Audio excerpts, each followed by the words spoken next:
नमस्कार स्टूडेंट। तो क्या आप लोगों को पता है कि कॉम्पिटिटिव एग्जामिनेशन में सबसे स्कोरिंग सब्जेक्ट कौन सा है?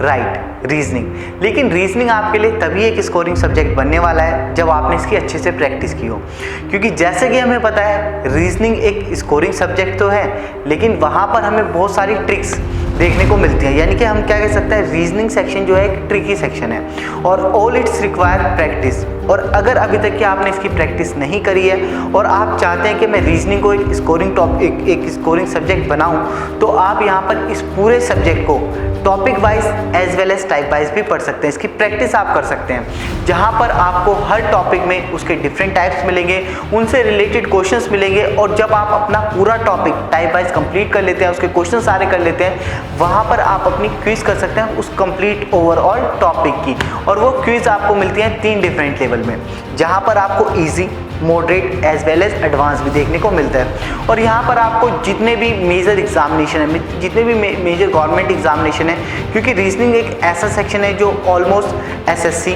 रेलवे, बैंक्स, हर जगह हर मेजर गवर्नमेंट एग्जामिनेशन में हमें देखने को मिलता है। तो वहाँ के आपको सारे प्रीवियस ईयर क्वेश्चंस मिलते हैं as well as with proper solutions. कई बार ऐसा होता है हमें प्रीवियस ईयर क्वेश्चंस पेपर तो मिल जाते हैं, लेकिन उनके सॉल्यूशंस हमें नहीं मिलते हैं। तो यहाँ पर आपको हर चीज़ मिलने वाली है जो आपकी एग्जामिनेशन के लिए इम्पॉर्टेंट है, जो आपको पूरे सब्जेक्ट को, रीजनिंग के सब्जेक्ट को आपके लिए एक स्कोरिंग सब्जेक्ट बनाने वाला है आपके एग्जामिनेशन में। तो आइए देखते हैं क्या क्या ऐसी यूनिक फीचर्स हैं जो एग्जामिनेशन में हमें हमारी हेल्प करेगी, ताकि हम इजीली इसके क्वेश्चन, इस रीजनिंग सेक्शन से सारे क्वेश्चन अटैम्प्ट कर पाएँ और इसे एक अपने लिए स्कोरिंग टॉपिक बना लें। तो आइए देखते हैं।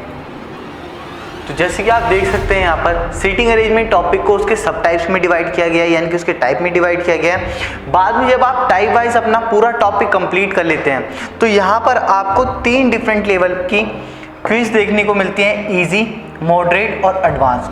जैसे कि अगर हम सीटिंग अरेंजमेंट की बात करते हैं, तो यहाँ पर आपको फर्स्ट टाइप उसका दिखेगा linear arrangement, then circular arrangement, then square, then triangle, then combination आपको देखने को मिलता है linear, circular, square arrangement with puzzles. तो इस तरीके से जितने भी एक टॉपिक में टाइप हो सकते हैं उन्हें सबको कवर करा गया है। और इन सारे टाइप के साथ आपको उनसे रिलेटेड क्वेश्चन, सेपरेट क्वेश्चंस देखने को मिलते हैं। जैसे यहाँ पर आप देख सकते हैं लीनियर अरेंजमेंट के साथ 30 क्वेश्चंस, सर्कुलर अरेंजमेंट के साथ 18, इसी तरीके से 18, 14 एंड 24। और टाइप वाइज जब आप प्रैक्टिस कर लेते हैं अपनी, फिर आप पूरे इस कंप्लीट टॉपिक सीटिंग अरेंजमेंट की प्रैक्टिस कर सकते हैं इस क्विज में, जो कि 3 डिफरेंट लेवल में यहाँ पर डिवाइड की गई हैं।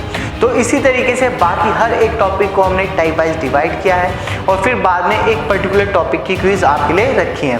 और ये जो क्विज में क्वेश्चंस हैं वो भी क्या टाइम टू टाइम अपडेट होते रहते हैं, जैसे कि नए पैटर्न्स हमें क्वेश्चंस के देखने को मिलते हैं, कुछ नई एग्जाम रिक्वायरमेंट्स होती हैं, उनके अकॉर्डिंग इन क्वेश्चंस को अपडेट किया जाता है, ताकि कोई भी चीज़ ऐसी ना रह जाए जो आप प्रैक्टिस ना कर पाएँ।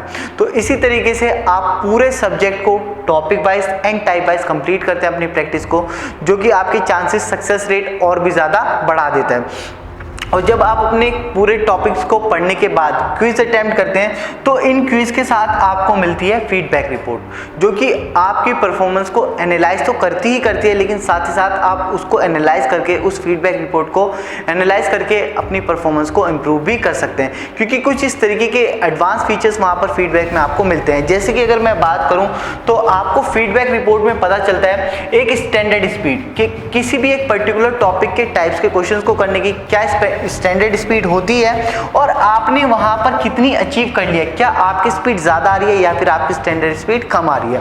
और जैसे हमें पता है सिर्फ स्पीड से काम नहीं चलेगा कॉम्पिटिटिव एग्जामिनेशन में, वहां पर हमें एक्यूरेसी की भी रिक्वायरमेंट रहेगी। तो यहाँ पर आपको स्टैंडर्ड स्पीड भी पता चलती है और स्टैंडर्ड एक्यूरेसी भी पता चलती है, एज वेल एज कि आपने वहां पर कितनी एक्यूरेसी अचीव की है, कितनी % स्टैंडर्ड थी और आपने कितनी % अचीव कर ली है। और जैसे कि इनमें क्वेश्चंस की बात कर रहा हूँ, तो जो क्विज होंगे आपके पास वो टाइम बेस्ड और नॉन टाइम बेस्ड दोनों होंगी।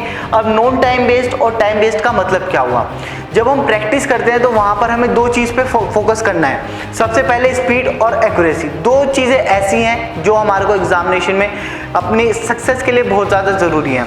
तो तो जो नॉन टाइम बेस्ड हैं, जब आप वाले क्वेश्चंस कर रहे होंगे तो वहाँ पर आपको क्या मिलेगा बेनिफिट कि आप अपनी एक्यूरेसी को बढ़ा सकते हैं वहाँ पर। जब आपके पास टाइम का इशू नहीं रहेगा तो वहाँ अपनी एक्यूरेसी पे ज़्यादा से ज़्यादा वर्क करेंगे। लेकिन जैसे ही आपकी एक्यूरेसी स्ट्रॉन्ग हो जाती है कि मेरे को पता चल गया कि स्टैंडर्ड एक्यूरेसी इतनी थी और मेरी अब इतनी अचीव हो चुकी है, तो वहाँ पर आप टाइम बेस्ड क्विज भी अटेम्प्ट कर सकते हैं, जो कि आपकी स्पीड बढ़ाने में आपकी हेल्प करेगा। काफ़ी स्टूडेंट क्या सोचते हैं कि मैं स्पीड भी साथ लेके चलूँ और एक्यूरेसी भी, और इसी कन्फ्यूजन में वो कोई भी चीज़ अचीव नहीं कर पाते हैं, वो इतनी अच्छी प्रैक्टिस नहीं कर पाते, कहीं ना कहीं डीमोटिवेट हो जाते हैं। तो वहाँ पर वो स्टूडेंट्स क्या कर सकते हैं, पहले अपनी एक्यूरेसी पे वर्क करें, बाद में फिर वो टाइम बेस्ड वाली क्विज के हिसाब से वो अपनी स्पीड भी बढ़ा सकते हैं। वहाँ पर वो फिर टाइम के साथ अपनी क्विज अटेम्प्ट करें। क्लियर हो गया पॉइंट। और भी काफ़ी सारे फीचर्स ऐसे हैं फीडबैक रिपोर्ट में जो आपकी परफॉर्मेंस को एनालाइज तो करेंगे ही करेंगे, लेकिन आपको एक स्ट्रेटेजी भी मिलेगी और साथ ही साथ एक वर्क आप अपनी परफॉर्मेंस भी इंप्रूव कर पाएंगे। जैसे कि कौन से questions easy, oops that was easy, यानी कि इससे पता चल जाएगा कौन से क्वेश्चंस आप इजी अटेम्प्ट करते हैं। कैन बी स्किप आउट, जैसे हमें पता है कुछ क्वेश्चंस एग्जामिनेशन में हमें स्किप करने होते हैं, तो शुरू से हम इस तरीके की स्ट्रेटजी डेवलप नहीं करके चलते कि कौन से क्वेश्चन मुझे अटेम्प्ट करने हैं, कौन से क्वेश्चन मुझे स्किप करने हैं, और वहाँ पर डिसीजन लेने में कहीं ना कहीं प्रॉब्लम आ जाती है एग्जामिनेशन में।